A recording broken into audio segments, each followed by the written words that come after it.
सबीना इधर आ गया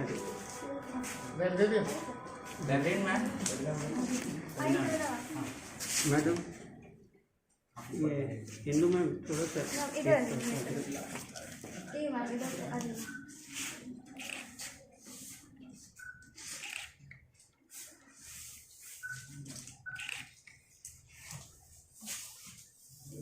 आइए खाली है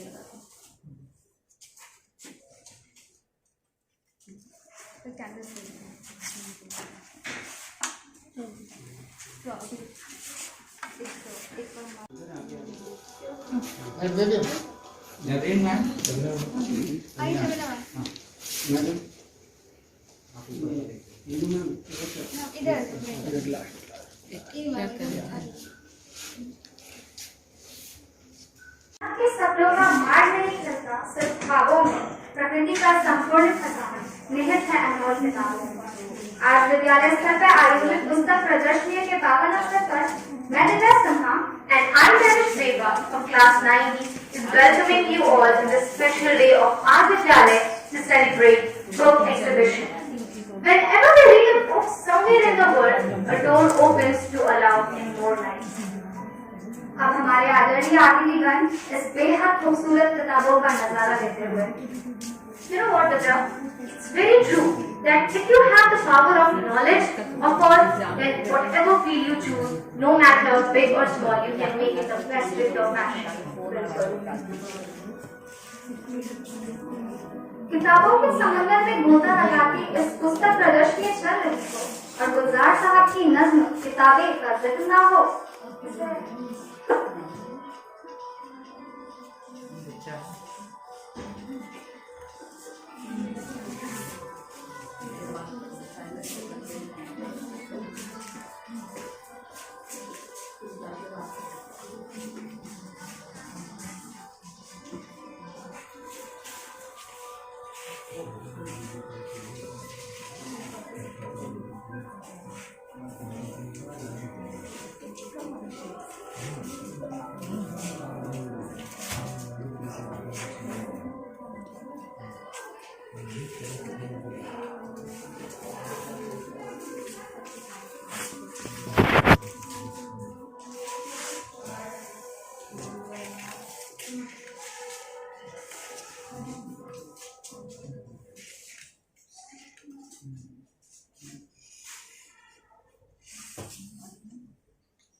अभी इस वीडियो में हमारे पंडित सर हैं जो आए हैं। पंडित सर बताइए, बुक एग्जीबिशन आपको कैसा लग रहा है सर? बहुत अच्छा है, एक्सीलेंट लग रहा है ना।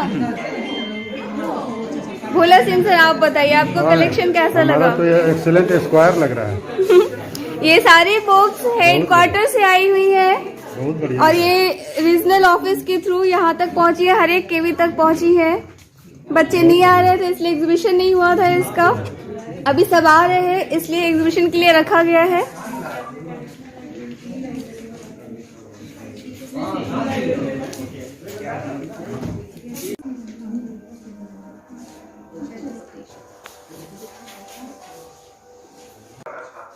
आज आपके सामने गुलजार साहब की एक ऐसी कविता लेके आया हूँ जिसे पढ़ने से आपको दिल में सोच आई। मेरी कविता के बोल कुछ इस प्रकार है। किताबें भागती है बंद अलमारी से, शीशे की बड़ी हसरत से तकती है। किताबें झांकती है बंद अलमारी के शीशे से बड़ी हसरत से तकती है। महीनों अब मुलाकात नहीं होती जो सामने उनकी सोहबत में कटती थी, अब अक्सर गुजर जाती है कंप्यूटर के पर्दों पर। बड़ी बेचैन रहती हैं किताबें, बड़ी बेचैन रहती हैं किताबें, अब नींद में चलने की आदत हो गई है। जो कदरें वो सुनाती थी, जो रिश्ते वो सुनाती थी, वे सब घरे उधर उधर बैठे हैं। कोई सफा पलटता हूँ तो एक सिसकी निकलती है, कोई लफ्जों के मानी गिर पड़े हैं, मानी नहीं लगते। जुबा पर जायका आता था सफा पलटने का, अब उंगली क्लिक करते थे बस झपकी गुजरती है। किताबों से जो जाती राब्ता था वो कट गया है। कभी सीने पर रखकर लेट जाते थे, कभी गोदी में लेते थे, कभी घुटनों को अपने रिहल का सूरत बनाकर पढ़ा करते थे। वो सारा इल्म तो मिलता रहेगा, मगर वो जो किताबों में मिला करते थे सूखे फूल और महके हुए रुके, वो सारा इल्म तो मिलता रहेगा आइंदा भी, मगर वो जो किताबों में मिलते थे सूखे फूल और महके हुए रुके, उनका क्या होगा? उनका क्या होगा? धन्यवाद।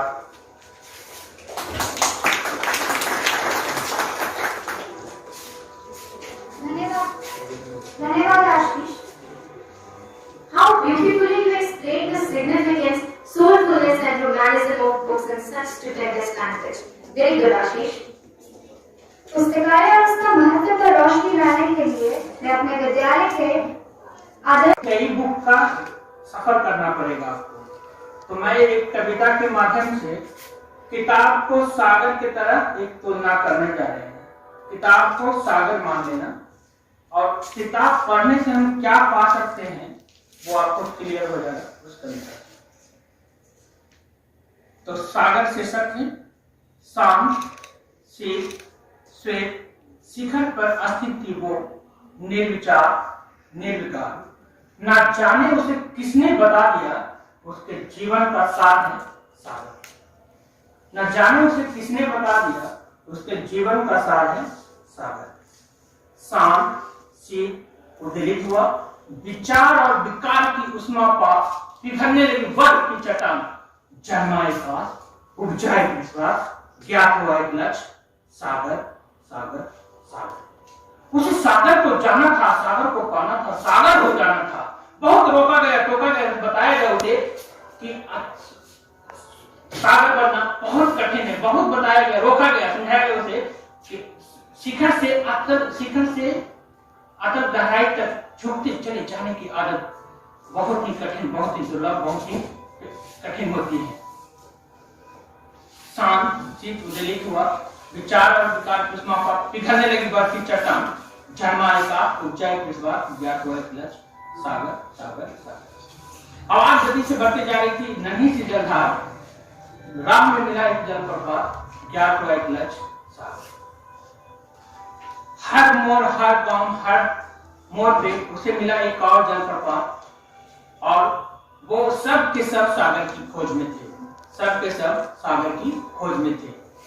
लेकिन अब वो चलते चलते थक गई है, थम गई है, रुक गई नहीं, रुकी नहीं है, लेकिन जहां पहुंची है उसके आगे अब शेष नहीं है। बार बार उसे बह बह कर अपने ही आप में मिलना पड़ता है और पूछती है कि सागर कहाँ है, सागर कहाँ है। अरे कोई बता क्यों नहीं देता, सागर को खुद हो गई है, सागर को खुद हो गई है। तो मेरा ये कहना है कि अगर किताब पढ़ेंगे, खूब पढ़ते रहेंगे तो आप सागर की तरह जो है बन जाएंगे, और फिर पूछेंगे कि और कुछ पढ़ना है क्या, और कुछ सीखना है क्या। खूब पढ़िए, इतना पढ़िए कि आपको पता नहीं चले कि आप कहाँ तक पहुंच गए हैं। सागर भी शायद थम जाए, उस ऊंचाई तक आप पहुंच जाइए। उम्मीद करता हूँ कि आप किताब पढ़ें, किताब को जिंदगी में उतारें और किताब को ही दोस्त बनाएं। इससे बेहतर कोई दोस्त हो नहीं सकता। तो किताब पढ़ें। धन्यवाद। तो जीवन शैली हमारी बहुत आसान हो गई, फैसिलिटी बहुत बढ़ गया है। ये समय जो बचता है इसको अगर हम किताबों के पढ़ने में खर्च करें, आप जीवन एपीजे अब्दुल कलाम की जीवनी पढ़कर देखेंगे, अटल जी की जीवनी देखेंगे, अपने महापुरुषों की जीवनी देखेंगे, तो आपको पता चलेगा कि कितने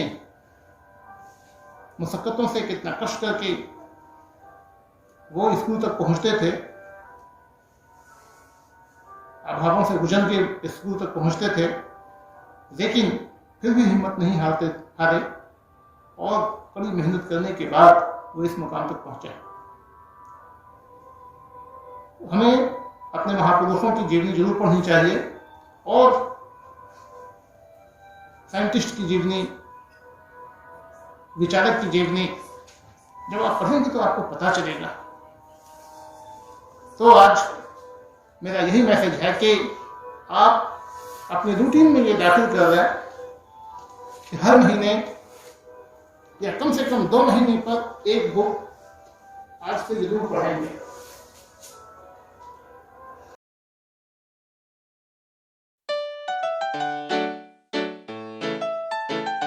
अच्छी आदत है, अच्छी आदत है जो आपके जीवन में काफी काम आएगा। आप लाइब्रेरी आए, बुक पसंद करें।